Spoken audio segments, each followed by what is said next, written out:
Bonjour Diane, bonjour Eric, bonjour Jean. C'est l'équipe au complet. Hein. Je suis content de vous voir galoper à nouveau avec votre petite cheville. Oui, la nature fait bien les choses, ça se répare. Et puis ça vous donnera plus d'agilité pour donner certains coups de pied aux fesses à certains. Exactement. Qui en ont besoin. Donc on va parler incessamment sous peu. Incessamment sous peu tout à l'heure. Alors, commençons par Bruno Roger Petit, journaliste au magazine Challenge, qui ne semble pas apprécier le côté catholique de François Fillon. Il déclare « François Fillon est le candidat hégémonique de la droite Manif pour tous, c'est entendu. Son équipe de campagne ressemble à une procession de Pentecôte. Que vous inspirent ces propos ?» C'est très révélateur de la haine de ce genre d'individu envers tout ce qui est catholique. Et ça... Alors, c'est amusant de voir leur haine. Ils ne sont pas très cohérents, parce que quand un certain Manuel Valls fait allusion à son amour éternel pour Israël, etc., du fait de sa femme, etc., avec surtout de ses ascendances juives, puisqu'il faut savoir que c'est un marin espagnol des Baléares, faire allusion à son amour éternel d'Israël, ça ne dérange personne. Totalement, eux, ça ne les dérange pas. Mais par contre, que Fillon fasse allusion à sa catholicité, alors là, horresco referens. Donc c'est très intéressant, c'est démonstratif. Mais je crois que c'était une excellente chose de relever le propos de cet individu que l'on avait déjà épinglé dans la politique il y a quelques mois, justement à cause d'autres déclarations anticatholiques de sa part. On arrête là. Certains, Hervé Ryssen vous reprochent, sans vous nommer, mais c'est assez transparent, d'apparaître trop favorable à François Fillon ou à Marine Le Pen. Que leur répondez-vous ? Il y a quelque chose de tout de même très curieux dans ces milieux dits de droite extrême. Je dois dire que j'apprécie les livres que Hervé Ryssen écrit. C'est un petit peu toujours la même chose sur le problème juif. Mais ce que je ne comprends pas, c'est qu'ils n'ont, dans cette mouvance, pas la moindre notion de tactique et de stratégie politique. Quel est le problème aujourd'hui, pour nous, nationalistes ? Nous avons une situation donnée, avec deux personnages qui se rapprochent plus ou moins de l'opposition, avec d'un côté Fillon qui, de façon répétitive, proclame qu'il est catholique, malgré toutes les attaques dont il est l'objet. On vient d'en parler d'ailleurs à propos de Roger Petit. Marine Le Pen qui est tout de même moins nette sur le sujet, mais qui fait toujours peur tout de même au système. Alors, qu'est-ce qu'on fait ? On les attaque bien en tête, ou on essaye de leur faire comprendre un certain nombre de choses pour leur faire partager nos positions. C'est ça le problème. Ce que j'essaye de faire, c'est ne pas envenimer les choses avec des gens qui sont relativement proches de nous de par certaines propositions.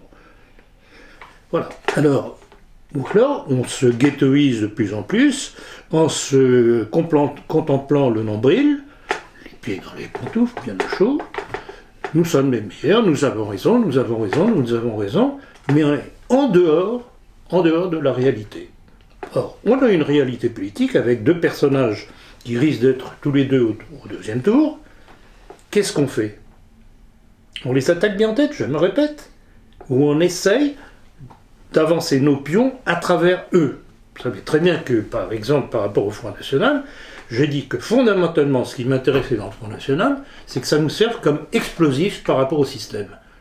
Eh bien, j'en dis autant pour Fillon. Quand je vois comment Fillon est attaqué tous azimuts, non seulement par la gauche, mais y compris dans ses propres milieux, parce que c'est tout de même pas triste. Regardez les attaques dont il a été l'objet de la part de ce pseudo-catholique de Bayrou, c'est incroyable. Se dire catholique aujourd'hui, c'est rédhibitoire, c'est une insulte pour eux. Alors voilà, il y a tout de même une certaine proximité, et c'est ça que je plaide. Alors si ces gens ne comprennent pas, je parle de Ryssen, la bande à Rivard et compagnie, tant pis pour eux. En fait, il me semble que Hervé Ryssen reproche à Fillon notamment d'assister à tous les dîners du CRIF et aussi d'avoir pour conseillère en communication... Je sais tout ça. Bon, François Fillon est un homme politique. Il reçoit des invitations. Qu'est-ce qu'il doit faire? Ne pas se rendre, d'ailleurs, entre parenthèses, je me rappelle parfaitement qu'à certaines époques, on avait reproché à François Fillon de ne pas être présent à un dîner du CRIF. Voilà, des dîners du CRIF. Donc, il ne faut pas généraliser non plus. Et là encore, je fais modestement cette réflexion. Que devrait-il faire? Ne jamais y aller? Alors à ce moment-là, c'est la guerre déclarée avec le milieu juif. Bah oui, et puis que dire de Trump dans ces cas-là? Et alors de Trump aussi. Bah oui. Alors ils adorent Trump, ces milieux-là, Ouais. et ils disent du mal de Fillon. C'est pas cohérent. Et il faut savoir, un homme politique officiel reçoit des invitations. Est-ce que le fait d'accepter une invitation fait que l'on appartient à la structure qui vous invite? Je dis non. Je serai président de la République, je recevrai une invitation comme ça, mais j'irai, je ne vois pas d'inconvénient, ça ne veut pas dire que j'en ferai partie. Non, je sais pas, ces gens se ghettoisent eux-mêmes, ils n'ont pas besoin de nos ennemis, ils se ghettoisent eux-mêmes, ils sont plus parfaits que parfaits. Le problème, c'est qu'ils n'arriveront jamais à rien. Alors, Emmanuel Macron a rassemblé plus de 10 000 personnes pour son premier meeting. En se plaçant au centre, est-il vraiment un danger pour Valls ou... En tout cas, c'est ce que les milieux hostiles à François Fillon et à Marine Le Pen cherchent à faire croire. Ça, c'est évident.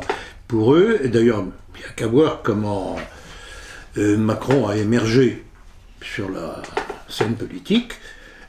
C'est un homme qui est fabriqué par les médias, et ce qu'il y a derrière les médias, comme l'a été Sarkozy.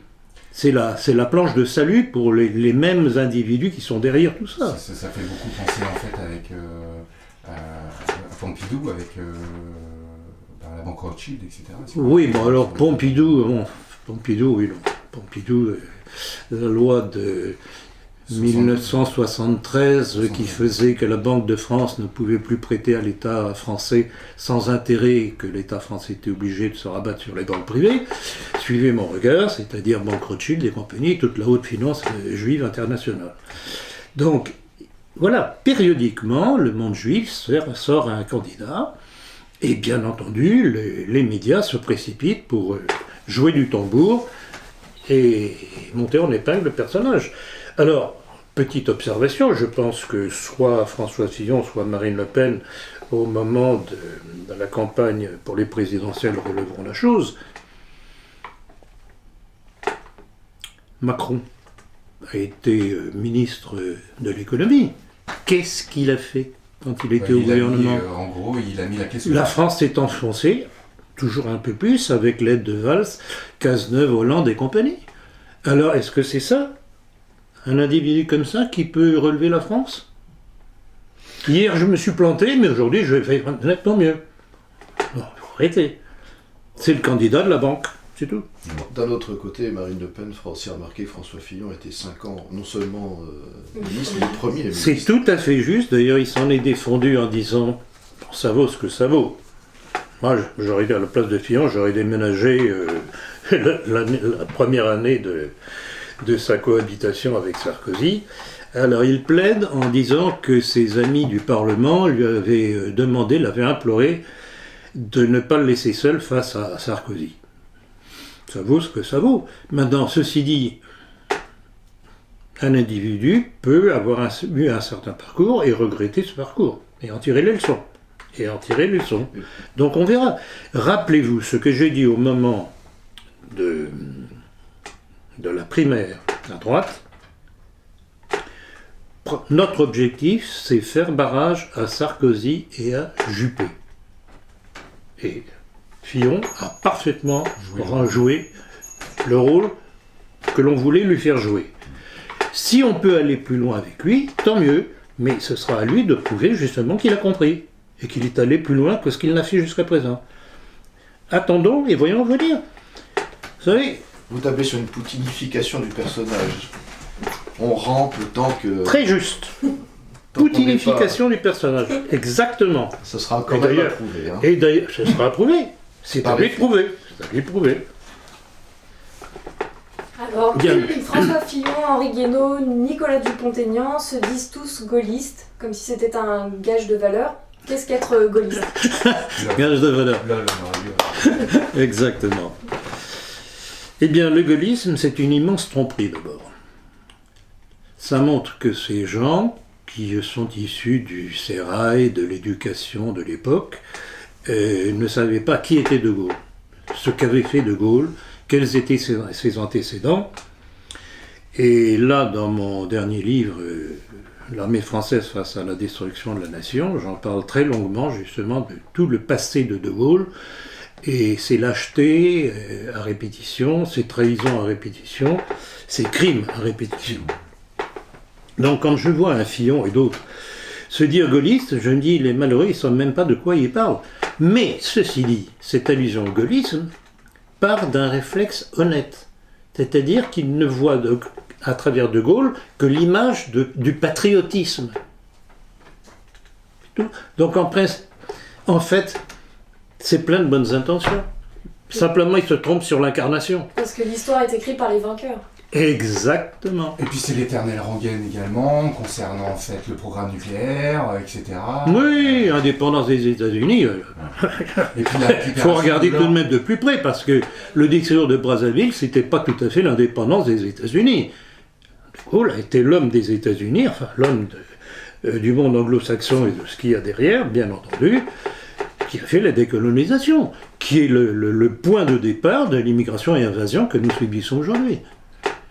Donc voilà, donc ces gens qui s'isolisent, je dirais, de prime abord, en fait, ils le font dans un but qu'ils pensent noble, parce qu'ils le prennent pour un patriote réellement. Mais ils ne savent pas ce qu'il y a derrière, c'est tout. Donc le gaullisme, c'est une vaste usurpation, une vaste tromperie. Souhaitez-vous revenir sur... Et je rappellerai, pardon Eric, ma conférence sur De Gaulle. Ceux qui ont quelques doutes encore sur le personnage, qu'ils aillent visionner ma conférence sur De Gaulle. Eric, pardon. Souhaitez-vous revenir sur l'opération Ronce révélée par Éric Zemmour, affirmant que l'état-major français s'apprêtait, avec l'aide de l'armée israélienne, enfin en tout cas de certains spécialistes de l'armée israélienne, dont certains sont déjà venus sur le territoire français, donc à nettoyer les territoires colonisés de France. Alors c'est très intéressant. Quand j'ai vu, ça c'est dans son livre, c'est à propos de son livre, Un quinquennat pour rien, le livre de Zemmour. Il y a quelque chose qui m'a semblé curieux et que je crois que personne n'a soulevé. On l'a soulevé dans la politique. De deux choses l'une. Ou bien réellement c'est dans les cartons de l'armée française, de l'état-major de l'armée française. Mais alors ça veut dire quoi? Que le pouvoir socialiste serait d'accord? Est-ce que vous croyez que le pouvoir socialiste, qui ouvre toujours et toujours plus grandes les portes à l'invasion islamique en France, par l'immigration, serait prêt à cautionner, à couvrir ce genre de liquidation? Ça colle pas. Ou alors c'est un coup d'État de l'armée contre le pouvoir socialiste. Ça ne colle pas. Et en fait, moi, ce qui me semble dans cette histoire de Zemmour, c'est qu'il voudrait bien, et ça rejoint, rappelez-vous, le texte que j'ai cité du rabbin Touitou, la guerre des mondes, il voudrait bien que les catholiques deviennent les petits soldats d'Israël. C'est tout. Et là, je rappelle encore une fois, allez voir ma conférence sur la guerre des mondes. Si vous n'avez pas encore compris, j'espère que vous comprendrez.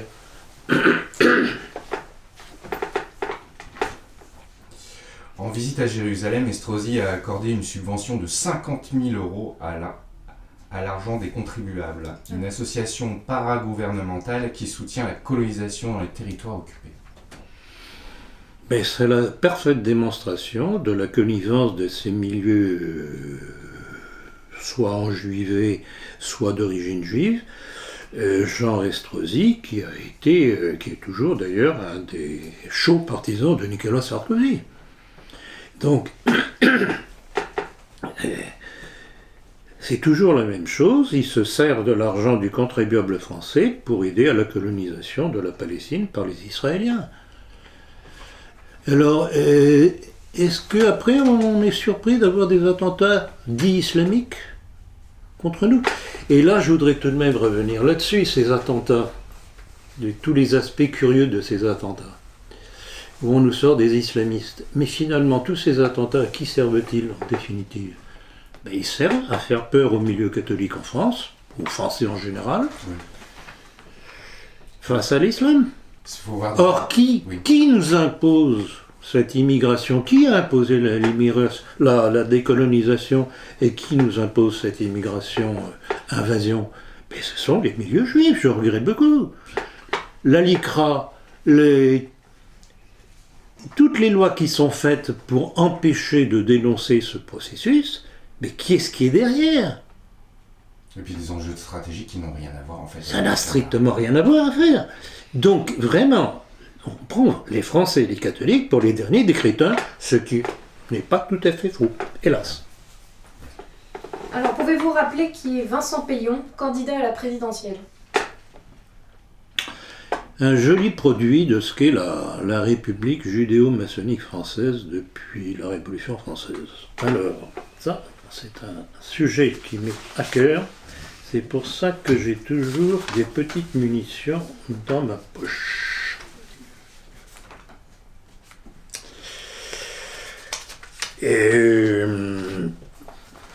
Alors, vous avez évidemment remarqué que Vincent Peillon s'est porté candidat aux primaires de la gauche.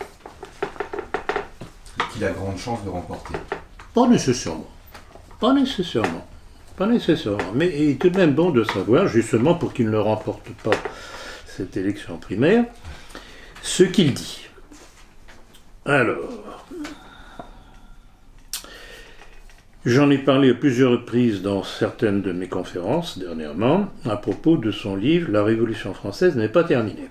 C'est un livre qui a été publié au Seuil en 2008, dans lequel il dit ceci.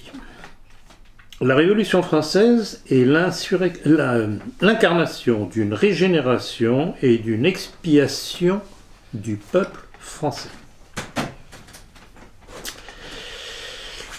La Révolution implique l'oubli total de ce qui précède la Révolution, et donc l'école a un rôle fondamental, puisque l'école doit dépouiller l'enfant de toutes ses attaches pré-républicaines pour l'élever jusqu'à devenir citoyen. C'est bien une nouvelle naissance, une transsubstantiation qui opère dans l'école et par l'école, cette nouvelle Église avec son nouveau clergé, sa nouvelle liturgie, ses nouvelles tables de la loi.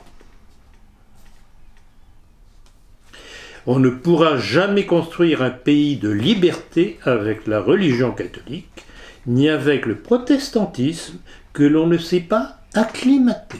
Donc, même le protestantisme ne trouve pas grâce à ses yeux. C'est assez amusant. Donc, voilà quelques extraits de ces positions.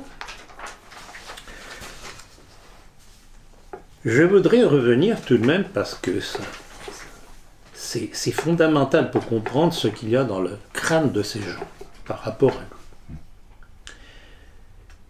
nous. La Révolution française est l'incarnation d'une régénération et d'une expiation du peuple français. Est-ce que vous mesurez bien ce que cela veut dire?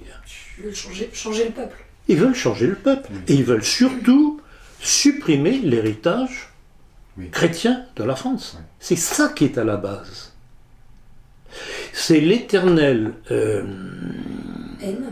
haine, l'éternelle obsession du peuple juif. Rappelez-vous comment je martèle régulièrement à travers différentes conférences, cette obsession du peuple juif qui n'a pas eu le Messie qu'il attendait, qui devait lui donner le pouvoir sur le monde, et qui s'institue son propre Messie, celui du monde. Tout est là, dans cette haine juive qui transparaît à travers tous leurs textes, Péon. C'est ça qui est derrière. Nous, le peuple élu, vous devez disparaître pour que nous puissions nous imposer. Et rappelez-vous, je vais encore en parler cet après-midi dans ma conférence, certains passages du discours de la leçon rabbinique du rabbin Toulitou, mais c'est invraisemblable, ces gens sont des malades. Voilà, donc, alors, autre chose, ce sont les déclarations de Payon. Mais il y a aussi, ce qui est bon de connaître, ce sont ses ascendances.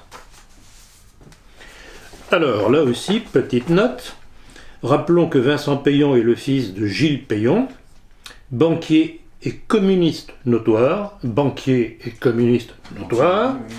directeur général de la Banque commerciale pour l'Europe du Nord, l'Eurobank, qui fut la première banque soviétique hors URSS qui finançait le Parti communiste français. Voilà l'ascendance de Payon. Son grand-père maternel était le fils aîné du rabbin Félix Blum. Et son oncle maternel n'est autre que Étienne-Émile Beaulieu, alias Blum, inventeur de la pilule abortive rue 486, connu pour ses effets hémorragiques.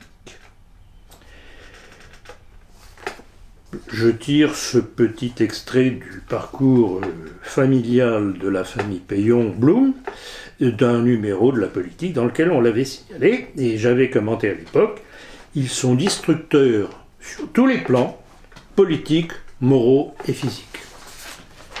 Voilà sur Payon. Pour qui appelez-vous à voter à la primaire du PS? Bon, évidemment, dans le contexte, on ne peut voter que pour ce qui nous semble moins pire. Et je dirais que le moins pire, à l'évidence, c'est Montebourg. Alors, Montebourg,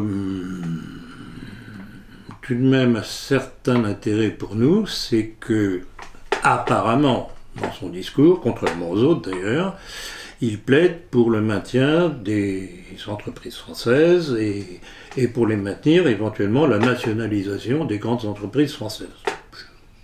Je n'ai aucun inconvénient. Et alors certains, dans nos milieux, lui reprochent d'avoir une ascendance marocaine. Mais curieusement, il ne reproche pas aux autres d'avoir une ascendance juive dans nos milieux. Alors qu'est-ce qu'il préfère? Là encore, c'est révélateur de ce que sont nos milieux, au point de vue vraiment, mais aveuglement, ou peut-être autre chose. La poutre dans l'œil. Regarde. Parce que Montebourg a des ascendances juives. Ouais. Non, marocaine. Marocaine, mais Marocaine. pas... Oui.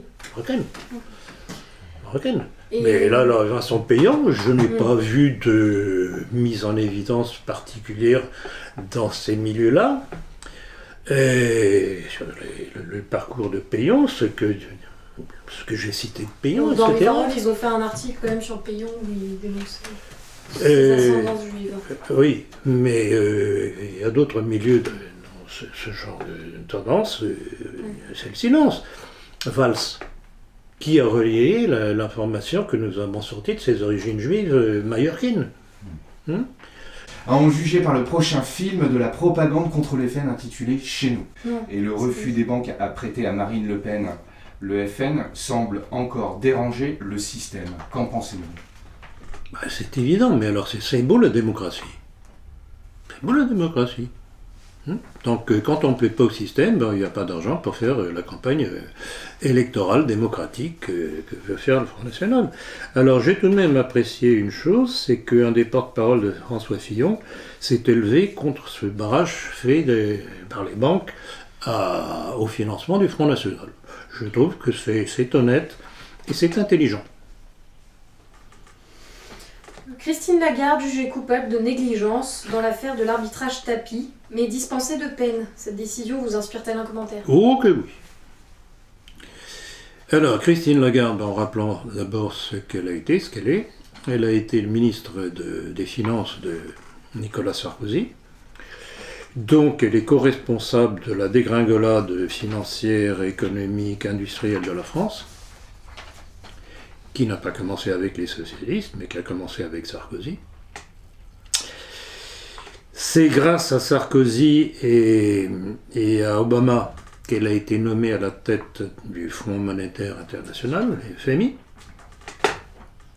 Et alors, ce qu'il y a d'extraordinaire vraiment dans cette affaire, c'est qu'elle a été déclarée coupable par la Cour de justice de la République, mais pas punie. Alors, ça veut dire quoi? C'est-à-dire que par cette espèce de montage pour régler soi-disant le différend avec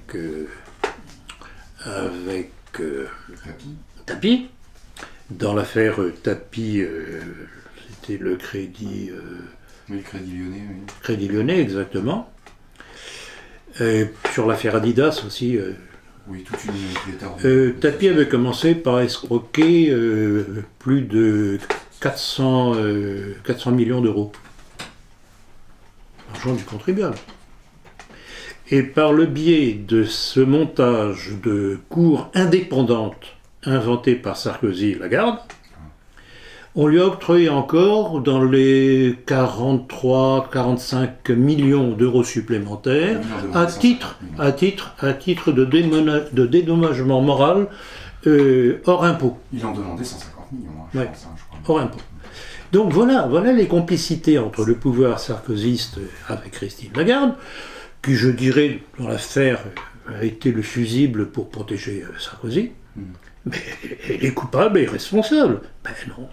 Le parquet a demandé sa relaxe, donc elle a été quand même déclarée coupable, mais pas punissable. C'est admirable. Elle est tranquillement repartie. Et elle est tranquillement repartie, et le Fonds monétaire international a dit qu'il continuait à lui maintenir sa confiance. Alors, petite observation quand même, ça montre de quelle protection cette femme dispose.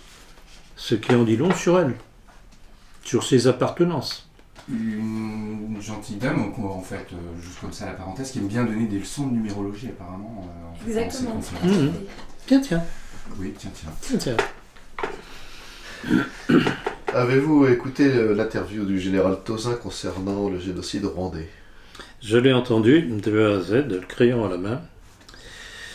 C'est le prototype justement de ces militaires qui sont passés à travers l'épuration, enfin lui est relativement jeune pour être, mais qui en est l'émanation. Parce que quand je l'entends faire des professions de foi républicaine et se vanter, je crois que c'était dans une de ses toutes premières vidéos, d'avoir participé à telle intervention, l'Irak, la Serbie est supérieure, je sais pas quoi, je dis, mais il n'a rien compris. Il n'a rien compris que l'armée française est aux ordres des buts mondialistes. Alors, sa dernière intervention, bon, tout à fait normal qu'il se défende et qu'il défende l'armée française de l'imputation qui est faite de crimes contre les Hutus. Mais alors là où ça vient comme un cheveu sur la soupe, c'est comme quand il se réfère à De Gaulle en citant De Gaulle qui fustigeait les partis politiques.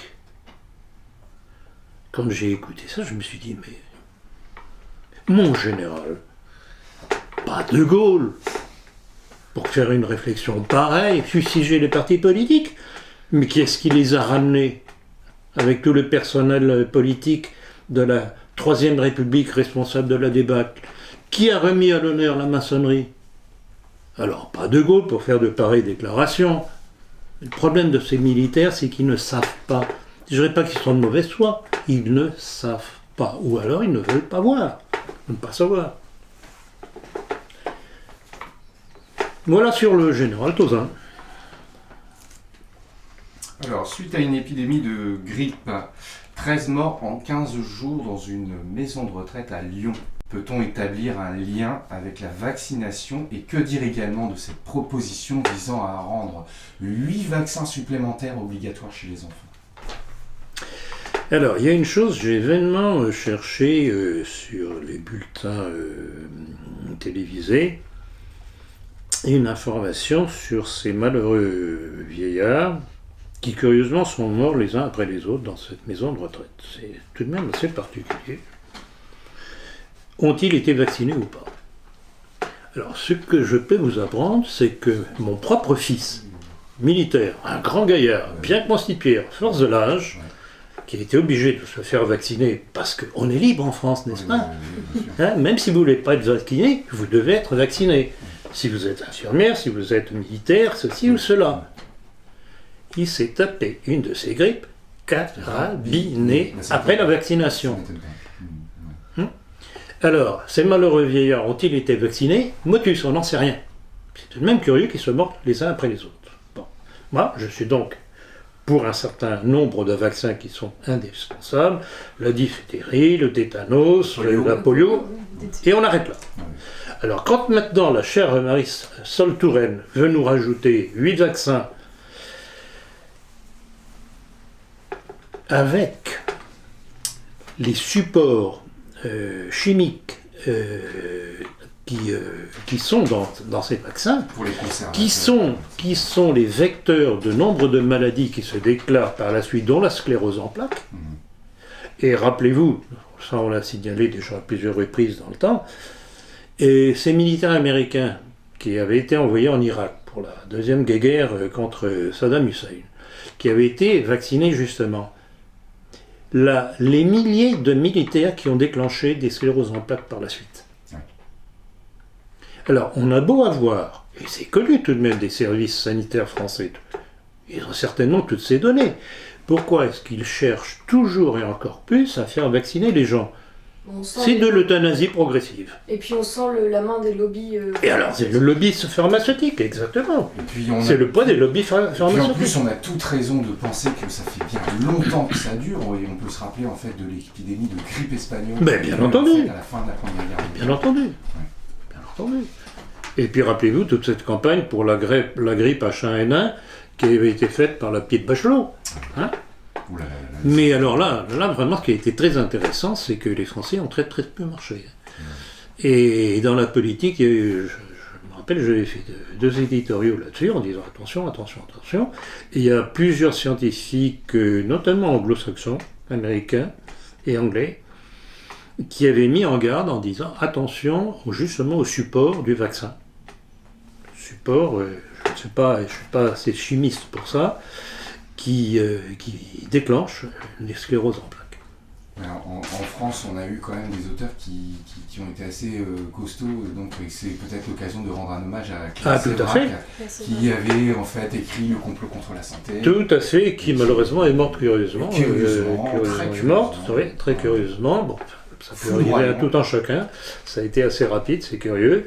Et puis le professeur Joyeux aussi. Professeur Joyeux qui s'est fait, je ne sais pas où ça en est cette histoire-là, qui s'est fait exclure de l'ordre des médecins, s'il vous plaît. On se rappelle aussi à cause de ses positions justement très justes et très équilibrées contre un certain nombre de vaccins. Et quand il exige qu'on remette en vigueur le TTPR, c'est-à-dire les 3 vaccins polio, diphtérie et tétanos, silence sur la ligne. Ils veulent imposer ces vaccins multiples. Alors concernant le don d'organes, la législation vient d'être modifiée, rendant le don systématique. Pourquoi selon vous un tel changement? C'est curieux. Bon, probablement parce qu'il n'y avait pas suffisamment de gens qui acceptaient le don d'organes. Et alors là, je vais faire état de mon expérience en tant que médecin, que neurochirurgien. J'ai constaté lors de l'exercice de mon métier qu'au nom du don d'organes, bien souvent des patients étaient débranchés alors qu'ils n'étaient pas tout à fait morts. Parce que les organes étaient plus viables à ce moment-là. Donc attention. Là encore, où est la liberté du citoyen? Puisqu'on veut le rendre obligatoire, comme les vaccins. Où est la liberté?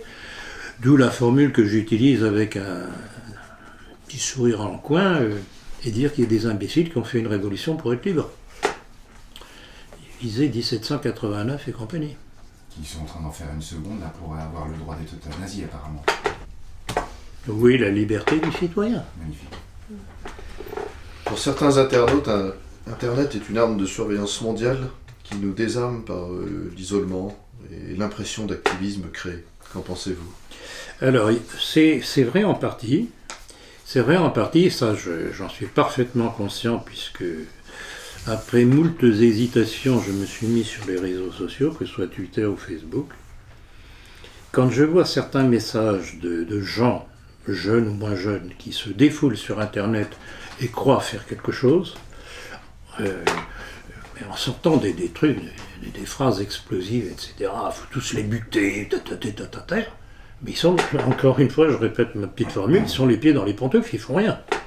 Ils se défoulent, c'est tout.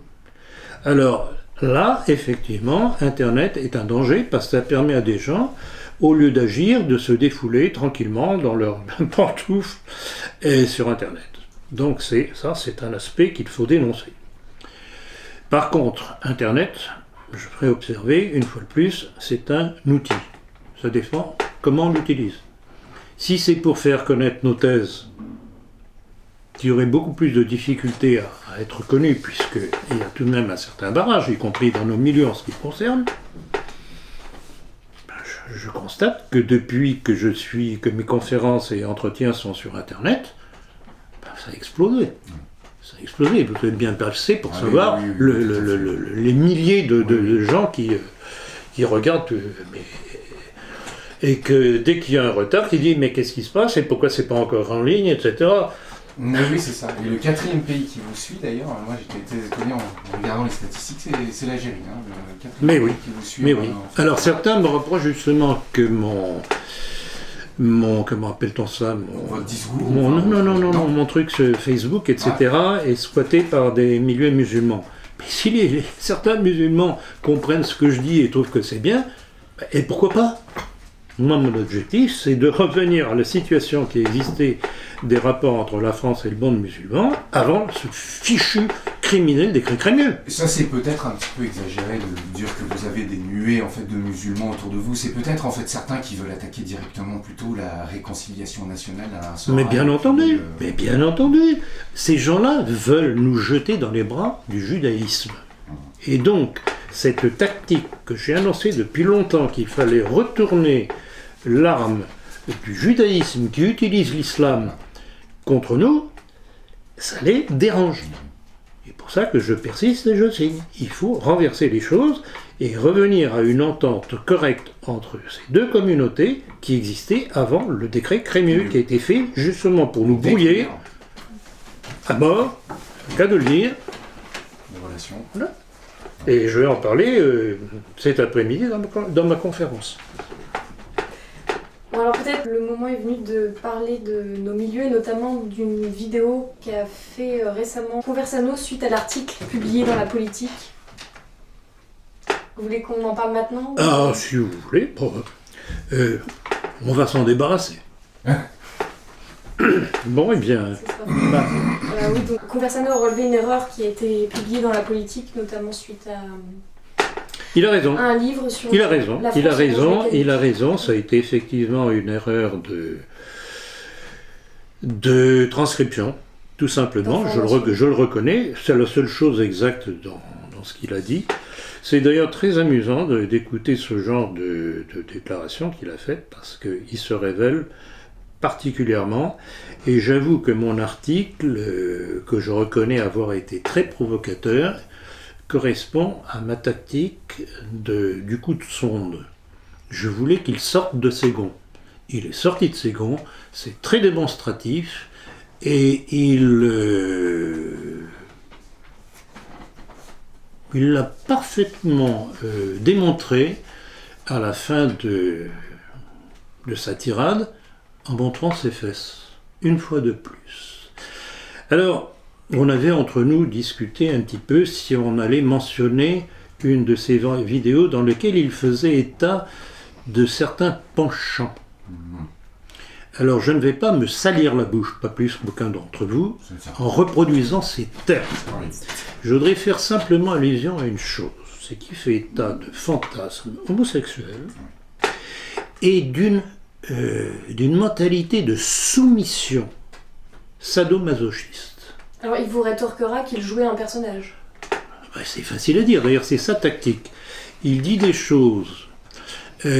Alors reprenons l'histoire par exemple de son texte, qui lui a été reproché par de nombreux milieux catholiques. Jésus m'a tué. Maintenant il nie qu'il l'ait fait, qu'il l'ait écrit. Voilà. Bon, curieusement, et je le signalais dans cet article du dernier numéro de La Politique, ça a été retiré. Et maintenant, dans ce dernier entretien qu'il a fait pour essayer de me répondre, Il il veut dit qu'il va aller le remettre. Bravo. Ah ben d'accord, puis qu'il le remette. Il ne faudra pas qu'il s'étonne qu'on lui fasse mon pas sur ses jolies petites fesses. Puis c'est pas vous. Bon, maintenant, on arrête ça, parce que les ordures, ça suffit. Henri de Lesquen vous a qualifié de musulman sur les réseaux sociaux. Que lui répondez-vous? Ah ben c'est une vieille histoire. D'abord, c'est l'histoire d'une vengeance de sa part par rapport à moi. Mais ça a une histoire assez ancienne. En fait, ça remonte à l'époque où, ayant quitté Radio Courtoisie du temps de Serge de Beketch, qui voulait m'imposer de ne pas parler de ceci, de cela, pas besoin de vous faire un certain petit dessin. Il y avait eu un entretien dans le Canard de Serge de Beketch, le journal de la France courtoise, je crois, que c'était comme ça que ça s'appelait, où il y avait 2 ou 3 intervenants, non, je crois que c'était 2 intervenants. Il y avait Serge de Beketch et Bernard Anthony. Et Bernard Anthony, c'est donc lui qui est à l'origine de la chose, ce qui ne m'étonne pas de sa part, lui disant que ma mère était musulmane parce que née en Égypte. Alors, cela faisait réponse, tout au moins c'était sa tentative de faire réponse, à mes accusations vis-à-vis de Beketch et de Bernard Anthony, de leur pas de judéité, bon, pour ce qui concerne Anthony, oui, enfin, vis-à-vis des deux, puisque Beketch aussi, j'ai sorti d'ailleurs le truc dans mon livre La maçonnerie sur ses origines. En fait, ce qu'il me reprochait, c'est justement de mettre en évidence le comportement d'Israël vis-à-vis des Palestiniens. Donc, quiconque défend les Palestiniens est ipso facto musulman. Bon, alors, donc, cette histoire de Lesquen me traitant de musulman parce que ma mère serait née en Égypte, je lui ai répondu il n'y a pas tellement longtemps, et je le répète aujourd'hui, ma mère, certes, est née en Égypte, mais catholique, tout ce qui est plus catholique. Mais alors, M. de Lesquen, qui lui est né au Maroc, ben, il est musulman. Logique. Hein? Si j'étais né à Pékin, je serais chinois? Non. Mais voilà le niveau de ces gens-là pour essayer de me décrédibiliser dans le milieu qui, dès qu'on apparaît comme musulman ou proche des musulmans, ils sont incapables de répondre sur le fond. Oui. Mais Bernard Anthony est un des vecteurs de cette politique actuelle, avec Zemmour et compagnie, Jean Sévillat, de cette volonté de mettre les catholiques au service d'Israël. Je les accuse. Ils peuvent me traiter de musulman comme ils voudront, ça m'est complètement égal. Alors, Voilà le fond. Pour continuer sur Henri de Lesquen, il a publié un tweet dernièrement dans lequel il dit, petit 1, que concernant le conflit israélo-palestinien, il est neutre, que le sort d'Israël n'importe pas à la France, mais aussi qu'il y a déjà un État palestinien, que c'est la Jordanie. Ce qui est en partie fou. Petit 3, qu'il n'a pas d'objection à ce que Jérusalem soit la capitale de l'État d'Israël. J'ai lu ça, bravo Diane de citer ça, parce que c'est démonstratif. S'il ne voit pas d'inconvénient à ce que Jérusalem devienne la capitale de l'État d'Israël, et c'est justement ce que Trump a l'intention de faire, aux applaudissements de la communauté juive. Donc, vous voyez ce qu'est Lesquen, qui d'un côté vous sort des trucs vraiment d'une vulgarité incroyable, en faisant des jeux de mots sur les rescapés de la Shoah, genre Simone Veil, etc., ce qui lui vaut d'ailleurs un procès de la LICRA, et qui d'un autre vient vous applaudir au transfert éventuel de l'ambassade de France et des États-Unis à Jérusalem. C'est tout et n'importe quoi. Donc, alors ce type-là, ou bien il est complètement déstructuré intellectuellement, ou bien il essaye de paraître au plus pressé, je ne sais pas. Alors, petite chose aussi que je voulais signaler, c'est que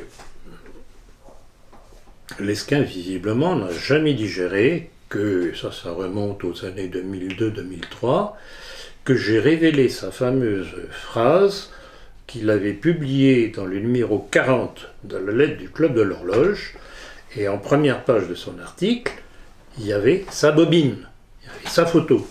Et la fin de l'article était signé Henri de Lesquen, dans lequel il disait que la Déclaration des droits de l'homme de 1789 est l'acte de naissance. Bon, il l'a jamais digéré, et pour cause, parce que, étant versaillais, dans la bonne société versaillaise, ça a dû faire un petit peu désordre quand même.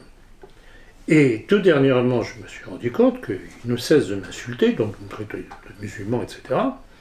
Mais je n'ai plus la possibilité de lui répondre sur son site. Il a fait bloquer mon accès sur son site. Donc voilà le courage de ce genre d'individu. Qu'il ait les opinions qu'il ait, à la limite, d'accord, mais que discutons. Mais non.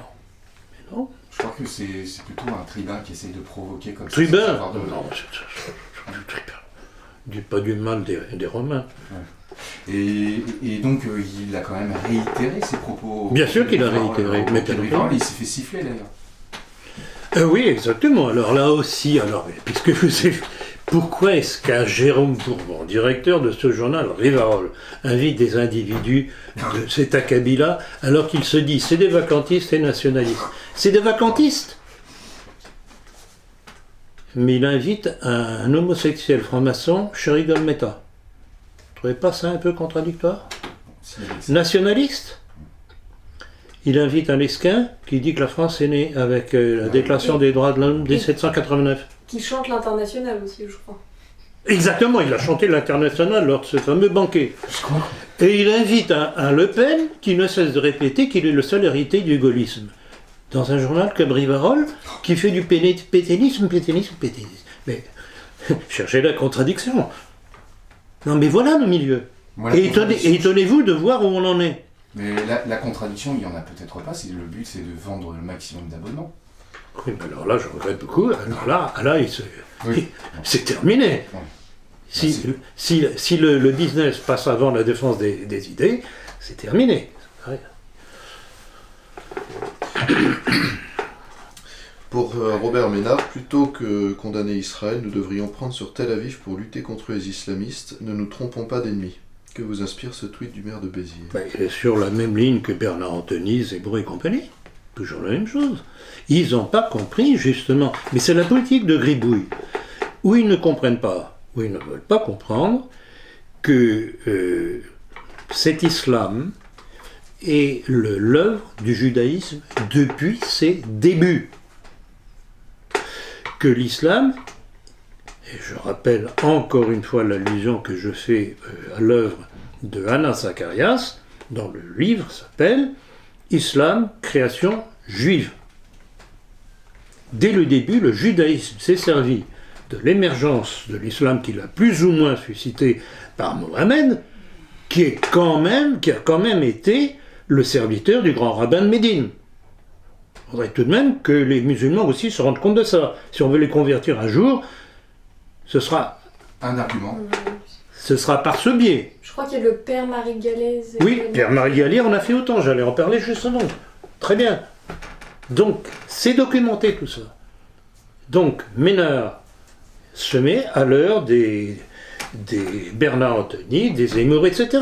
Et quand je vois, et j'en ai un exemple aussi à Toulon, il y a cet abbé, soi-disant tradit, l'abbé Loiseau, Fabrice Loiseau, qui, dans les 2 dernières réunions qu'il organise maintenant sous l'égide de Monseigneur Ray, évêque de Toulon-Fréjus, a invité Jean Sévière, qui nie le complot judéo-maçonnique, et qui invite, je crois que c'est pour le 16 janvier, une certaine Danielle Masson, qui fait partie de la bande de Présent, journal catho-sioniste, comme je dis, pour parler de l'œuvre, de son livre, sur l'œuvre de Zemmour. Donc vous voyez, toujours la même chose, essayer d'attirer le monde catholique au profit du monde juif. On n'en sort pas. C'est pour ça que je canonne contre ces gens-là. Ils veulent faire de nous, d'ailleurs le rabbin Touitou, que je citerai cet après-midi, dit carrément que pour eux juifs, l'islam c'est leur balai. Pour les catholiques. Allez, on balaye les catholiques avec l'islam. Comment interprétez-vous cette glorification des racines pagano-celtiques présentes chez certains nationalistes, comparables aux pagano-ariani, enfin, ariens, société de Ouais, c'est une autre question. Il y a, je crois, différents aspects. Il y a incontestablement pour certains une révolte contre l'évolution de l'Église catholique qui a complètement baissé les bras. Donc ils disent, bon, l'Église catholique, il n'y a rien à faire avec, et ils reviennent aux vieux fantasmes païens. C'est un élément d'appréciation, bon, ça vaut ce que ça vaut. Et puis, il y a aussi dans toute cette frange nouvelle droite, droite païenne, droite extrême, comme certains disent, en se gonflant les biceps après quelques pintes de bière, une certaine adulation du Troisième Reich, société de Thulé, qui était une des composantes du Troisième Reich. Le Troisième Reich, il y a eu de tout. Il y a eu des cathos, il y a eu des francs-maçons, il y a eu de l'ésotérisme à plein tube.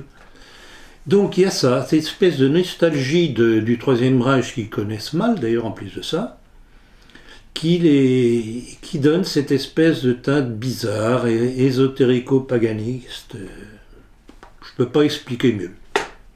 Mais c'est, bon, je dirais, sans grand intérêt.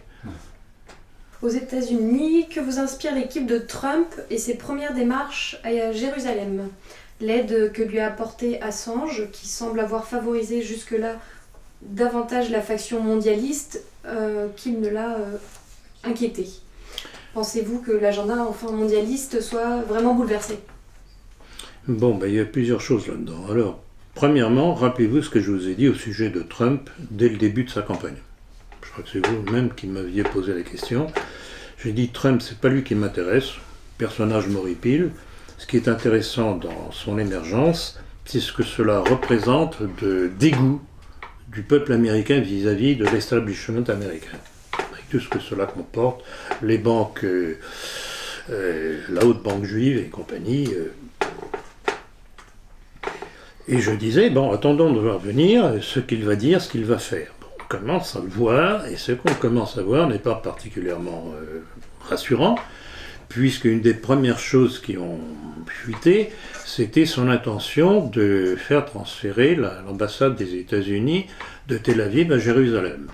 On en parlait tout à l'heure à propos de la citation que vous avez très astucieusement citée de Lesquin. Il veut la guerre avec les pays arabes, enfin avec certains d'entre eux, il va l'avoir. Et ça veut dire quoi? Ça veut dire que, et rappelez-vous encore une chose que j'avais citée au début, justement en ce qui le concerne, c'est qu'il avait commencé sa campagne électorale devant le blanc hybride américain. Donc on n'en sort pas. Donc on va voir la suite. Bon, peut-être que ce sont des astuces de sa part, parce qu'il sait très bien quelles sont les pesanteurs de ce genre de groupe de pression aux États-Unis, qu'il va se révéler. Je signale simplement que cette annonce de transfert de l'ambassade des États-Unis à Jérusalem, ça ne va pas être apprécié. Même la Jordanie a rué dans les brancards. Bon, donc, je répète, attendons et voyons le bien. D'ailleurs, Mahmoud Abbas est allé voir Poutine pour empêcher Et Mahmoud Abbas est allé voir Poutine. Alors, je sais pas. Et il y a une chose curieuse aussi, c'est que quand je vois, parce que je suis abonné à un certain nombre de sites juifs et israéliens, et les juifs ne sont pas d'accord entre eux par rapport à Trump. Il y en a qui disent « Ah ben c'est très bien, bravo, etc. » et d'autres qui disent « Oh, on ne le sent pas. » Donc là, encore une fois, ne nous précipitons pas. J'ai un a priori qui n'est pas favorable, mais peut-être qu'il réservera de bonnes surprises. On verra. Ici, l'ensemble de la communauté l'a quand même rejeté, ici. C'est pas l'ensemble. C'est pas l'ensemble. Certains milieux, oui. Certains milieux, mais pas l'ensemble. Alors, évidemment que dans la campagne électorale, tout le système américain était contre lui, qui est tout de même assez intéressant. Mais alors, justement, est-ce que pour arriver, il a donné des gages? Je crois que, oui. lancé dans la question. Oui, tant de si. Et sur l'aide que lui a apporté Wikileaks, l'aide que lui a apporté Wikileaks. Alors Wikileaks, je sais, on en a discuté. Wikileaks, il y a des aspects intéressants. Et comme vous le faisiez très justement observer, il y a 2 jours qu'on a discuté de ça, Wikileaks semble avoir varié dans le temps. Et Wikileaks, tout de même, c'est pas mal rapproché de Poutine. Oui. Il y a 3 parties. Il y a la première partie 2006, qui est celle avec Soros et les démocrates chinois qui veulent faire une révolution de couleur. Celle qui commence en 2008 pour se rattacher plutôt aux alternatives gauchistes. Oui, tout à fait. Et celle qui commence en 2012 avec Russia Today, les contacts avec la Russie. Et alors, ce qui est très curieux, bon, je ne sais pas si on en parlera tout à l'heure, mais quand je vois comment Poutine retourne des situations qui, au départ, ne lui sont pas favorables, en sa faveur, c'est assez extraordinaire. Et il saucissonne. Et je ne sais pas, là aussi, si vous allez en parler, mais bon, puisqu'on parle de ce genre d'attitude, regardez comment Poutine se sert de certains milieux juifs contre d'autres milieux juifs. Mais certains lui reprochent d'ailleurs d'être proche des Lubavitch. Oui, justement, c'est à ça que je faisais allusion, justement. Et il a l'art de vraiment de jouer des uns contre les autres assez extraordinaire. C'est un tacticien. Et rappelez-vous ce que j'ai dit dans ma conférence, sur Poutine, le grain de sable dans la machinerie du nouvel ordre mondial. Ce mélange de joueurs d'échecs et de judoka. Tout Poutine est là. C'est vrai qu'il fait jouer Berel Lazar contre l'institution rabbinique qui existait du temps de Yeltsin. Et même si on revient sur l'infiltration cognitive, donc type Wikileaks, c'est vrai qu'il se met aussi dans la poche Anonymous, qui était plutôt, là aussi, gauchiste alternatif. On sent qu'il pousse bien ses pions en divisant tout le monde. C'est un tacticien de première, ce que nos milieux, droite extrême, ne sont absolument pas. Ils ne comprennent rien à la manœuvre. D'où les Pierre Hillard qui le traitent de mondialiste, d'enjuivé, etc. Et certains qui disent qu'il est d'origine juive. Ça, c'est le pompon. Oui. En changeant le nom de sa mère. Un S à la place d'un C, ça change tout. Shalom. Est-il bon qu'il y ait aujourd'hui 21 000 militaires américains de la 6e flotte en Europe avec 6 bateaux et sous-marins nucléaires? Que la DGSI signe un contrat avec une start-up financée par la CIA, Incutel, pour le traitement de ces métadonnées. Et alors, question bonus, la CIA est-elle au service des USA ou est-ce que ce sont les USA qui sont au service de la CIA et de toutes ces agences de renseignement qui Bon, alors je continue à répondre non, évidemment, vis-à-vis de la première partie de la question. Et au sujet de la CIA, c'est très intéressant comme question parce que ça soulève le problème du lobby militaro-industriel des États-Unis, qui ne suit pas nécessairement ce que le président des États-Unis voudrait. Obama, que je ne peux pas voir en peinture, a été quand même en but à ce poids du lobby militaro-industriel qui tourne autour du Pentagone, avec les néoconservateurs. Et quand on voit comment Obama s'est abstenu pour une première fois de faire voter, d'imposer le veto des États-Unis à la résolution de l'ONU sur la colonisation israélienne dans les territoires palestiniens, c'est un petit peu la réponse de Obama à ce complexe militaro-industriel. Il y a un double pouvoir aux États-Unis. Un certain pouvoir présidentiel qui obéit plus ou moins selon les circonstances à ce pouvoir, ce contre-pouvoir, et puis il y a le poids du Pentagone et du complexe militaro-industriel. On dit que la communauté du renseignement regroupe entre 1 million et 1,5 million de personnes aux États-Unis. Il y a le meilleur et le pire dedans, puisque, rappelez-vous, et je te l'ai signalé notamment dans mon livre « Le complot mondialiste », les premiers, à part nous, naissants, ce sont des officiers du renseignement américain qui ont mis en doute la théorie officielle du Pentagone sur la réalité de l'attentat islamique du 11 septembre. Donc il y a le pire et le meilleur dans le renseignement américain. C'est une telle quantité de personnes, c'est normal. C'est normal, et puis il y a des gens qui se rendent compte que, bon, on leur raconte des histoires et qu'ils le disent. Ce sont d'ailleurs, je crois que si je ne me trompe, je l'ai signalé il y a quelque temps, c'est dans le milieu du renseignement américain qu'on a fait observer que l'histoire des avions rentrant dans les tours, c'était un hologramme. Et quand on observe bien les photos, c'est flagrant. C'est de l'imagerie. C'est de l'imagerie. Hollywood. Hollywood. Le nouveau manuel des lois de la guerre de l'armée des États-Unis, deux aspects intéressants. Il donne l'autorisation de tuer les civils jusqu'à 10 civils par soldat, et aussi la permission de désobéir en cas d'ordre illégal. C'est aberrant. C'est contradictoire. C'est contradictoire. Et si un officier ou un soldat estime que tirer sur des civils est un ordre illégal. C'est contradictoire, mais c'est aberrant ce genre de texte, c'est aberrant. Et alors ça concerne qui? Ça concerne la communauté noire? Ça concerne des bons Américains blancs qui réagiraient contre l'establishment? Ça concerne qui? C'est le manuel des lois de la guerre. Ah non, mais c'est invraisemblable. C'est pour toute l'armée. Non, mais ce sont des malades. Vous savez que je maudis Christophe Colomb. Oui. C'est pas la première fois que je le dis. Donc, J'aurais c'est jamais dû surtout, découvrir l'Amérique. Mais c'est surtout le Mayflower, et puis comment ça s'appelle-t-il Oui. C'est ça surtout qui... Non, Mayflower, même pas, parce que Mayflower, c'était... Mayflower, à la limite, on a la transposition moderne avec le WASP. Non, c'est ce qui est venu se greffer par la suite, c'est toute l'immigration juive, fin du 18e, 19e, aux États-Unis, qui a progressivement colonisé les États-Unis. Les États-Unis sont une nation juive. Et je pèse mes mots. C'est une nation juive. Tout à fait. Que vous inspire l'absence de vraie politique contre la dette provoquée par la finance cosmopolite, le prétendu relèvement de l'emploi dans la zone euro?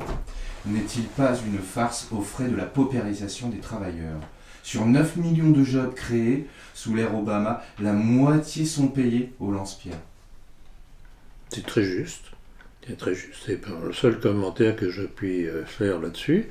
C'est que toutes ces crises financières, ces bulles économiques qui ont éclaté, sont faites pour appauvrir les plus pauvres et les faire travailler comme des esclaves. Point.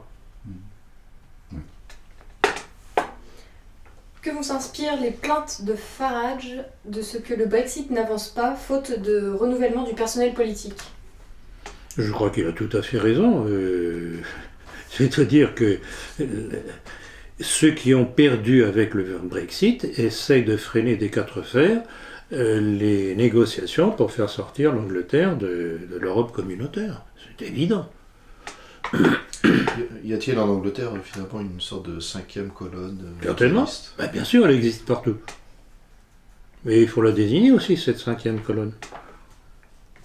Est-ce que vous pensez que la position de Corbyn, qui tout d'un coup a appelé pour le maintien dans l'UE, est-ce qu'on a là un archétype? Alors Corbyn avait eu des positions très courageuses justement contre la communauté européenne.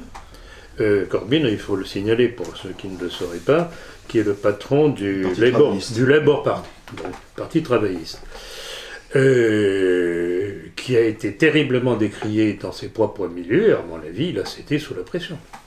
Donc il y a plus convaincant comment dire, pour quelqu'un qui appartient à la cinquième colonne des européistes. D'accord. On revient un petit peu. L'obsession du mondialisme, c'est que l'Europe communautaire, puisque pour eux, l'Europe, c'est une étape vis-à-vis de la République universelle, par rapport à la République universelle, la gouvernance mondiale, comme on dit aujourd'hui. Donc évidemment, toute position dans certains pays qui pourrait amener à l'éclatement de l'Europe, pour eux, c'est la panique. Alors encore, en fait, une décision un peu cosmétique de Trump, on y revient justement. Pouvez-vous... Vous voulez parler de sa chevelure ? Oui, notamment, mais alors pouvez-vous revenir sur la récente condamnation d'Israël par l'ONU et à la réaction du Congrès américain?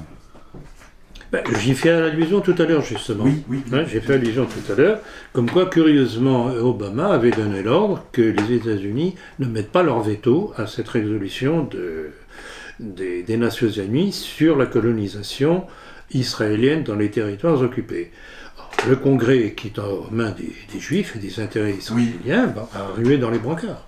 En tout cas, ce qui est certain, c'est que pour une fois, les États-Unis n'ont pas mis leur veto à cette résolution des Nations Unies.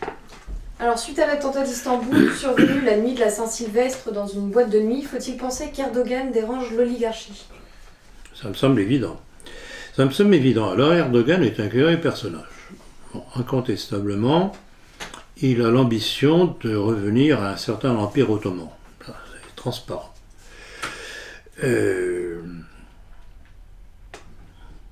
Un petit peu opposé, d'ailleurs, on l'avait signalé dans la politique à plusieurs reprises, opposé à l'héritage des jeunes Turcs, la révolution des jeunes Turcs, ce qui est tout de même une indication intéressante. Révolution des jeunes Turcs qui a été une révolution marane turque, puisque le 10 mai, c'était des juifs convertis à l'islam. Les Donmé. Les Donmé. Alors, que s'est-il passé dernièrement? Il y a eu cette tentative de putsch contre Erdogan avec un de ses opposants réfugiés aux États-Unis, un certain Gülen. Et Erdogan n'a pas apprécié du tout cette plaisanterie.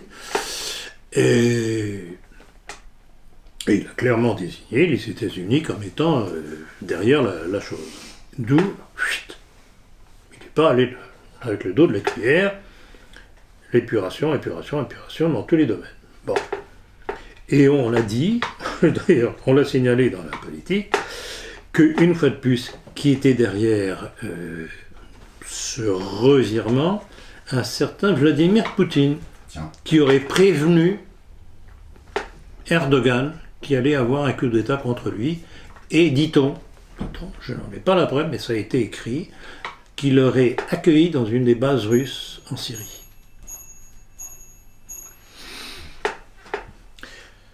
C'est possible, c'est pas exclu, mais qu'il l'ait prévenu, ça me semble assez évident. On voit encore une fois comment Poutine, regardant l'échiquier, son petit jeu d'échecs, dit « Toi, mon Dieu, tu te fais attaquer par les États-Unis, bon, tu m'as descendu des avions, j'ai pas du tout apprécié, mais on peut peut-être s'entendre, parce qu'après tout, ce que tu as fait, c'est pas bien contre mes avions et mes pilotes, mais tu as obéi aux États-Unis. Alors bon, on va effacer tout ça, mais on renverse la situation. D'où les accords économiques avec la Turquie, gazoduc et compagnie. Ça renverse complètement. Ah non, mais la politique de Poutine, c'est extraordinaire. En fait, le parti de Gülen lui avait fourni quand même ses cadres à une époque. Il a été très complaisant envers Daesh, et là on dit... Hop, ça se retourne. C'était la politique américaine, mais bien sûr, c'était la politique américaine. Les Américains ont fait la bêtise, parce que c'est plus qu'une bêtise, mais je dirais pas le mot, parce qu'il y a Diane qui est là. Ce que je veux dire, elle en a entendu d'autres, je crois. Les Américains ont fait une vaste idiotie, connerie. Ça vous voulez entendre? Bon, d'accord. En soutenant ce coup d'État de Gülen, ils en payent les conséquences. Du coup, on va parler de cette percée de Poutine vers l'Atlantique, puisque, dans le désordre, le Liban a fait appel à lui pour acheter des armes. Bon, on ne parle pas de la Syrie et de la Crimée, qui sont déjà une première poussée vers l'Atlantique. Bien entendu. La Libye a fait appel à lui. Fait. C'est tout récent. Tout à fait, c'est tout récent. Il soutient... L'Algérie. Non, le Maroc. L'Algérie aussi. Il soutient aussi l'Algérie. Oui. Ah, d'accord. L'Algérie aussi. Livraison d'armes. D'accord. Et donc, il se fait inviter, il se fait vraiment inviter partout. Et là, Mahmoud Abbas fait aussi appel à lui tout récemment. On sent qu'il se crée le couloir vers l'Atlantique. Il est en train de rendre l'appareil aux Américains qui ont des bases un petit peu partout. Et petit à petit, ce qui vit, c'est... Joueur d'échecs. Récemment, le CFR s'est trompé dans ses prévisions pessimistes pour l'année 2016, à cause de la Russie. Est-ce que vous pouvez ajouter quelque chose Alors pessimiste, ça dépend dans quel sens on l'entend. Qu'il soit pessimiste maintenant de la façon dont Poutine a renversé la situation, oui. Mais de toute façon, tablait sur un conflit. hein, Il tablait dans plusieurs prévisions sur des conflits ah ben, les conflits mondiaux, ben, on n'est pas tout à fait sortis. Hein. Oui, tentez. Concernant la politique intérieure de la Russie, le concept gauche-droite peut-il s'appliquer à la Russie de Poutine? Oui, certainement. Certainement parce que on voit très bien qu'il y a en Russie différents clans qui jouent. Et je me rappellerai toujours d'un entretien que Thibaut de Chassé avait passé dans Rivarol. Il était allé en Russie, invité par des groupements soi-disant nationalistes russes, et qui tapait à bras raccourcis sur Poutine. Alors, il ne faut pas oublier qu'il y a un certain... comment il s'appelle déjà? Vladimir, pas Poutine, mais... Vladimir, qui apparaît comme le soi-disant la riposte nationaliste en Russie, et qui est d'origine juive. Donc, on voit très bien que c'est ce milieu-là, pas Jaruzelski, c'est... enfin, bon, peu importe. Donc, incontestablement, il y a une dualité, mais là encore, cet individu, dont je ne me rappelle pas le nom, pas plus que vous d'ailleurs, sous prétexte de réaction nationaliste, sont contre Poutine.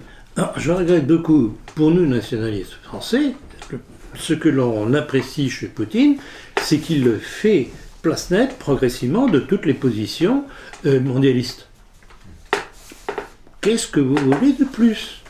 Il est nationaliste. Il est nationaliste. Il est nationaliste, alors appelons ça patriotisme russe ou pas. Et rappelez-vous, là encore une fois, la description que j'ai faite de Poutine dans ma conférence sur lui, le grand tournant pour cet officier, ce colonel du KGB, a été quand il était en poste à Dresde, donc en Allemagne de l'Est, quand il a vu l'effondrement de l'Union soviétique. Il en a été bouleversé, profondément blessé. Et il a compris d'où venait ce renversement de l'Union soviétique. Ce n'était pas du tout Jean-Paul II qui avait réussi à renverser le communisme, c'est parce que les milieux occidentaux, le grand business international, donc juif, avait besoin de s'ouvrir de nouveaux marchés à l'Est, et donc avait dit à Gorbatchev, dégage. Pour laisser la place, justement. Et alors, c'est là qu'intervient justement l'astuce de Poutine, qui se trouve dans l'équipe d'Elstine, et qui, au lieu d'ouvrir sa grande gueule, comme le font les milieux de la droite, soi-disant nationaliste en France, est resté silencieux dans son coin, a pris les places qu'on lui donnait, est monté dans les échelons, est devenu Premier ministre. Et quand Elstine a dit, parce qu'il était malade, alcoolique comme il était, etc., qu'il a été nommé Premier ministre, et puis finalement il était devenu président de la Fédération de Russie, à ce moment-là, il s'est révélé. Mais seulement à ce moment-là. Ouais. J'espère qu'on pourra en dire autant. De Fillon. Ouais, oui, et voilà. Alors, que vous inspire le fait que l'ancien ambassadeur Joseph Wilson, homme qui a révélé en 2003 la fraude du Yellow Cake, soi-disant envoyé par l'Irak depuis le Niger? À l'Irak. À l'Irak, oui, pardon.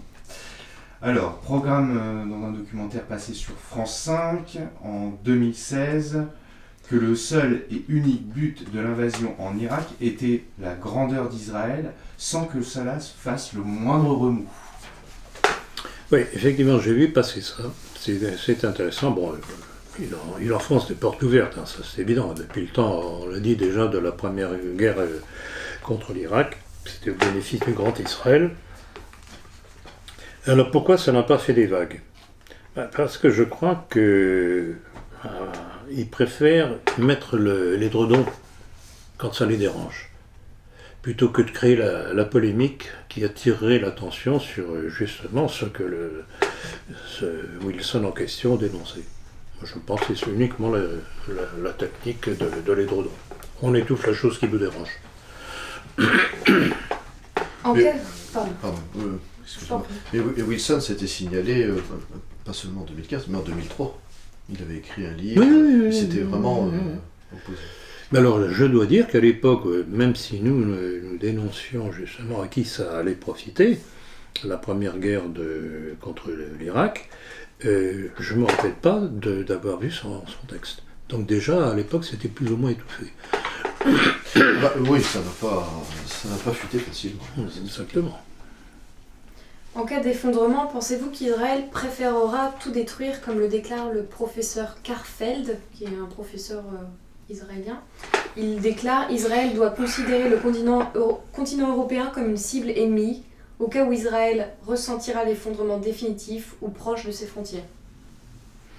Ça n'a rien d'étonnant et on avait déjà un avant-goût de ce genre de position avec Ariel Sharon, qui avait déclaré, je crois que c'était aux alentours des moments des attentats du 11 septembre, que si Israël était en danger, il n'hésiterait pas à déclencher la Troisième Guerre mondiale. Est-ce qu'on surestime pas un peu trop leur force ou leur pouvoir depuis Israël? Je pense tout de même que si jamais Israël s'aventurait dans ce genre de choses, il se passerait tout de même quelque chose. Et qu'ils auraient peut-être pas tellement, mais ils se sentent acculés. Moi, je suis persuadé qu'Israël vit ces dernières années. À moins de guerre mondiale, et comme le voudrait justement le rabbin Touitou, dont j'ai déjà parlé, mais vous allez entendre quasiment tout son discours que je vais citer cet après-midi dans ma conférence, c'est absolument hallucinant. Ces gens sont des malades. Il faut qu'Israël arrive, et il faut tout détruire avant qu'Israël ne puisse arriver. C'est invraisemblable. Ces gens sont des malades. Plutôt que d'appeler à une alliance avec les musulmans, ne faudrait-il pas mieux appeler à une conversion, comme le faisaient les chrétiens avant Vatican II? L'un n'empêche pas l'autre. Et c'est pour ça que je disais que une des meilleures façons d'arriver à convertir les musulmans, ce serait de leur rappeler d'où est sorti l'islam. Ce qu'ils vont m'entendre n'ont pas nécessairement apprécié, mais je regrette beaucoup cet historique. Encore une fois, je voudrais qu'on arrête de dire l'islam. L'islam est multiple. Il y a au moins deux branches. Au moins deux branches. Il y a la branche chiite et la branche sunnite-wahhabiste. La branche chiite, c'est celle de l'Iran, celle de la Syrie, celle du Hezbollah, en grande partie. Hezbollah libanais. Je ne sais pas si vous avez vu dernièrement la déclaration de Nasrallah, qui est le patron du Hezbollah libanais, mais disant mais on est très proche des chrétiens, il n'y a pas de problème entre nous. Ce n'est pas le même islam, c'est comme si on voulait parler de la chrétienté, mais la chrétienté elle commence où, elle se termine où? Aux protestants, aux catholiques modernistes, aux catholiques traditionnalistes, ça arrête où? Il faut parler de choses ciblées, sinon c'est la tour de Babel. On pourrait faire la même remarque pour le judaïsme. J'ai suivi l'actualité, à cause de tout ce qui se passe là pour le transfert de l'ambassade. C'est quand même impressionnant de voir les factions dans le judaïsme. Tout à fait. C'est un protestantisme dans une certaine mesure.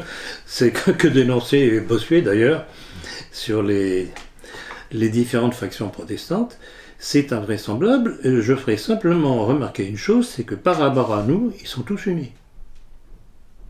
Peut-être parce qu'ils sont beaucoup moins nombreux.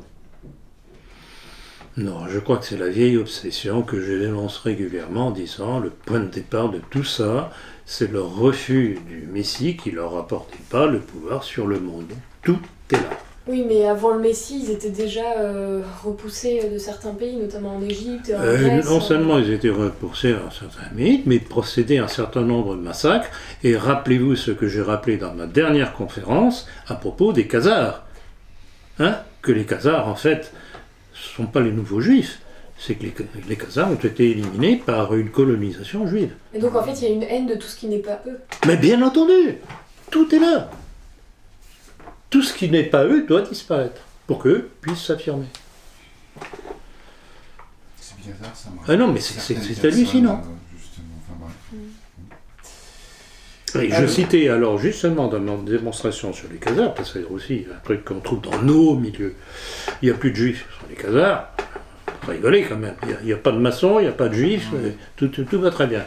Bon, et je citais un auteur juif qui le reconnaissait lui-même, que les juifs avaient pris la place des Khazars.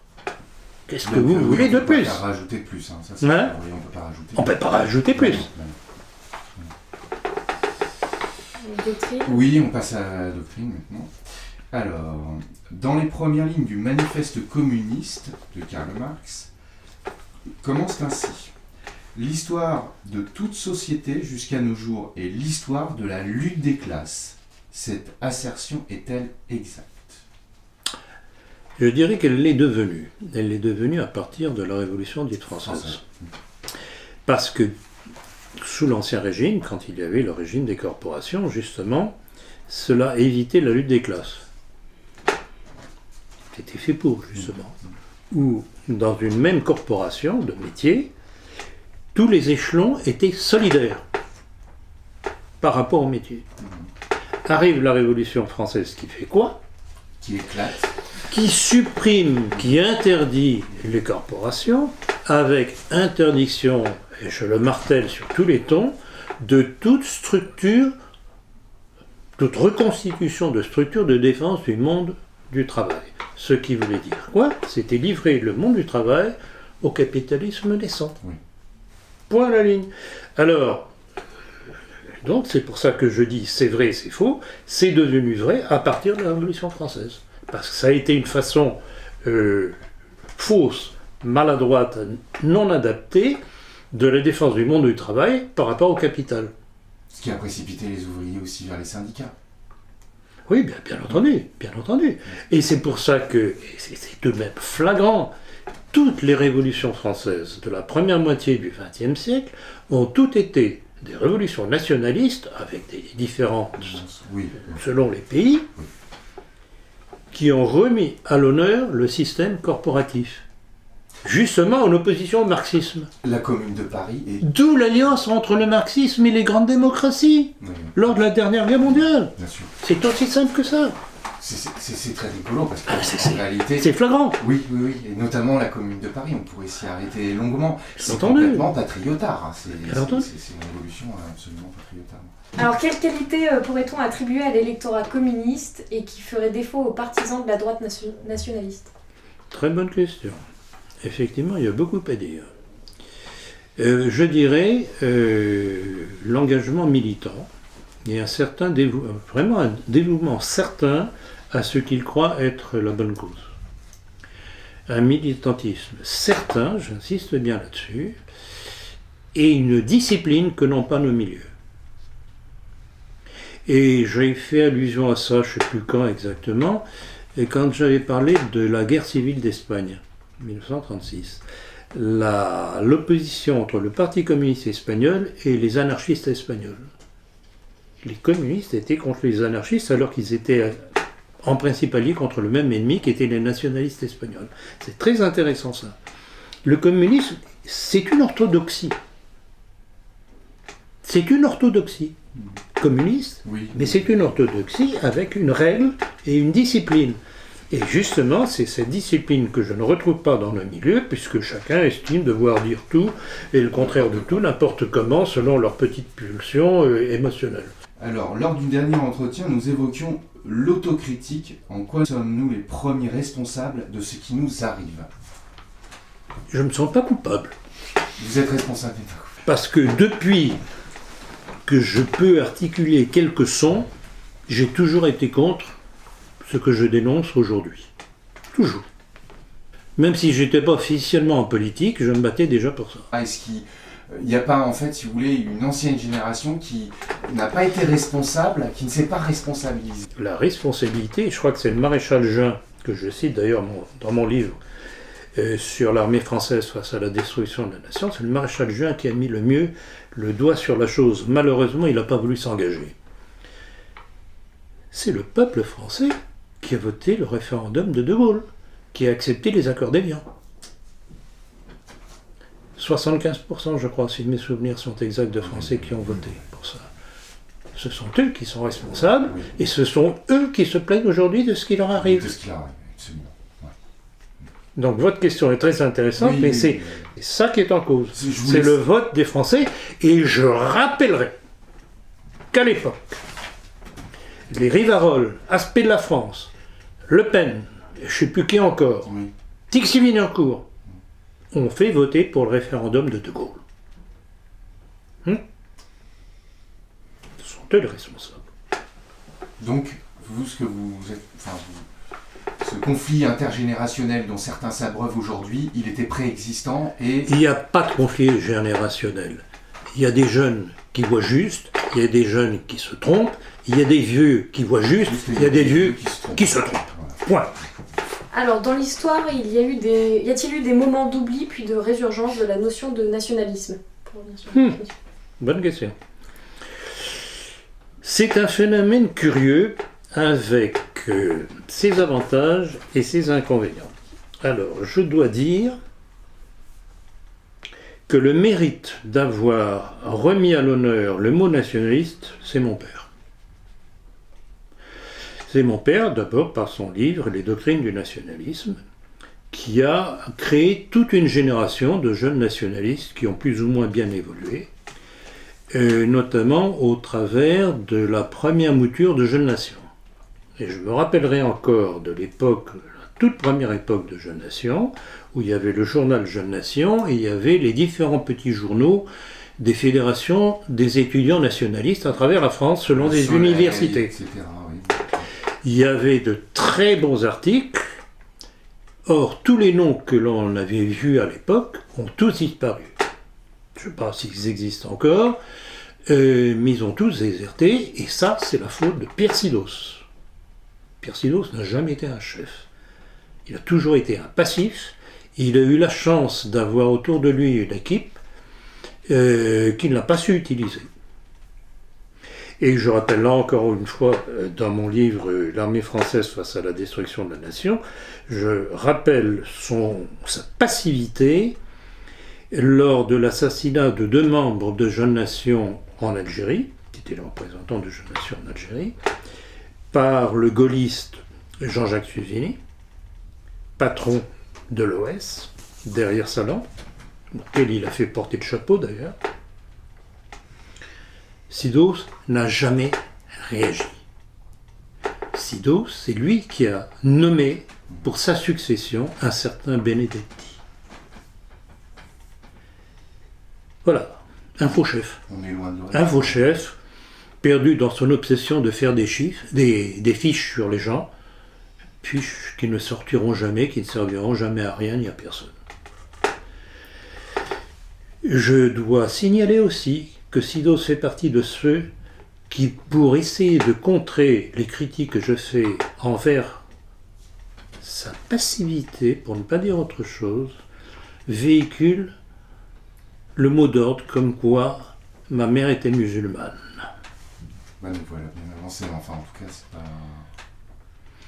Voilà ce que sont devenus certains milieux nationalistes. Alors pour en revenir justement à votre question, c'est mon père qui, après la guerre, a remis à l'honneur le mot nationaliste. Alors le drame, la contrepartie, c'est que maintenant on se dit nationaliste. Et c'est tout et le contraire de tout. Ou patriote. Ou pas, oui, patriote. Alors là, très bien, faites bien de rappeler cette, Ça revient à la mode. cette différence, c'est que patriotisme et nationalisme ne sont pas du tout des synonymes. Et là, dans mon livre Le nationalisme français, je me suis appesanti là-dessus. Le nationaliste, c'est celui qui prend conscience de l'histoire de France, des origines de la nation de France, et qui analyse les faits en fonction de cet héritage. Le patriote, c'est celui qui réagit émotionnellement à une invasion du territoire, chose louable en soi, mais dont on a vu l'effet pervers lors de la dernière guerre mondiale. Parce que ceux qui ont réagi en ne voyant que l'invasion allemande, qui rejoint d'ailleurs De Gaulle, tous les réseaux de la résistance, y compris communistes, ils l'ont fait par patriotisme, sans comprendre que s'il y avait eu cette invasion physique Ouais. par l'armée allemande, c'est parce que au préalable, il y avait eu l'invasion intellectuelle, politique, philosophique de la politique française. Par qui? Ah, Bah oui, ah, toujours par qui? le même. En fait, le nationaliste est forcément patriote, tandis que le patriote N'est- n'est pas Bravo, Diane. forcément C'est exactement ça. nationaliste. C'est exactement ça. Mais simplement, c'est un patriote, mais qui voit au-delà de l'aspect émotionnel, qui revient aux causes, comme je dis toujours, revenir aux causes. Oui, parce que Et quand je vois sur Facebook, pour en revenir justement à l'effet pervers des réseaux sociaux, quand je vois sur Facebook, il y a eu 2 individus qui dernièrement ont dit « Ah oui, mais moi les causes je m'en fiche, de toute façon ça c'est du passé ». Mais ils comprennent toujours pas que les causes sont toujours là. Oui. Il y a l'hérédité des causes. Hein. Enfin, les causes d'aujourd'hui, c'est tout ce monde judéo-maçonnique qui occupe le pouvoir, qui impose l'immigration-invasion, qui dérange ces petits chéris qui se défoulent sur Internet, sur Facebook. Ah non, non, les causes c'est passé, maintenant ça ne nous intéresse pas. Et alors, Ils n'ont rien compris. ce qu'on voit également sur les réseaux sociaux, ce sont des juifs patriotes. Donc, mais cependant, ces derniers ne sont-ils pas réticents à épouser le nationalisme? Du fait que le nationalisme s'attache à défendre l'héritage intellectuel, moral et religieux Et de bien la entendu, nation. mais il y aura toujours une contradiction. Alors qu'il puisse y avoir des juifs atypiques, je veux bien, mais... C'est vrai qu'il y a des juifs patriotes. Oui, oui, mais ça en fait une Oui, mais infime patriote, partie. oui, mais patriote parce que justement, ils ne voient que l'aspect patriotique. Ce qui les intéressait, les juifs à l'époque, par exemple, lors de la dernière guerre mondiale, c'était que les Français prennent parti contre le Troisième Reich. Je ne vais pas faire l'apologie du Troisième Reich, puisque si nous sommes dans l'état dans lequel nous sommes, c'est parce que Hitler a prêté le flanc pour se faire déclarer la guerre par les grandes démocraties. Donc merci du cadeau. Hein. Mais ceci dit, il y avait tout de même des choses positives dans le Troisième Reich, la façon dont Hitler a remis les colonies allemandes en 4 ans, malgré le blocus économique imposé par les Juifs. Rappelez-vous, Daily Express du 23 mars 1933, je crois, disant « Judea declares war on Germany », le monde juif déclare la guerre à l'Allemagne. Malgré ce blocus du monde économique anglo-saxon et juif, il a réussi à mettre... Bon, ça c'est positif. Il a redonné la fierté au monde allemand qui avait été humilié par les juifs qui s'étaient enrichis sur le dos des dépouilles du Deuxième Reich, après la guerre de 14. Et puis les amendes, enfin les ajournements en fait, qui avaient été demandés par la France et l'Angleterre après la Première Guerre mondiale étaient aussi... Ah ben, les traités de Versailles de Trianon préparaient la Deuxième Guerre mondiale. insoutenables. Ils le préparaient. Je ne sais pas s'ils l'ont fait exprès ou pas, mais en tout cas c'est remarquable. Donc, voilà, il faut bien voir les choses, examiner les choses froidement. Le Troisième Reich a eu des aspects positifs, il a eu des choses absolument Catastrophique aussi. catastrophiques. Je ne veux pas rentrer dans le débat Holocauste, pas Holocauste, vous savez très bien quelle est ma réponse. Reconstitution du crime. Voilà. Moi je suis un scientifique, je me fiche pas mal des déclarations des uns ou des autres. Faites la reconstitution du crime. Sinon, pourquoi est-ce que pour la première fois dans l'histoire du crime de l'humanité, on condamne des gens sans qu'il y ait reconstitution du crime? Et puis on ne peut pas faire des... Incroyable, hein? Vous avez une querelle de famille suite à un héritage. Une partie qui dit mais c'est lui qui l'a tué. Et on va vous croire? Ouais. On va les croire plutôt? Voilà, c'est ça. Écoutez, mais c'est invraisemblable cette histoire. Bon, on a terminé? Bon, eh bien, merci à vous tous. Hein. Vraiment, chemin faisant, on forme une fameuse équipe. Hein. Une fameuse équipe. Et là, et c'est ce que beaucoup apprécient d'ailleurs, justement, c'est cette façon de cibler les sujets les uns après les autres et de faire des démonstrations. Alors, on croit pas, ça c'est du domaine de la foi, mais au moins on apporte un éclairage autre que tout ce que l'on voit dans les médias, et y compris dans nos médias. Merci à vous tous. Merci.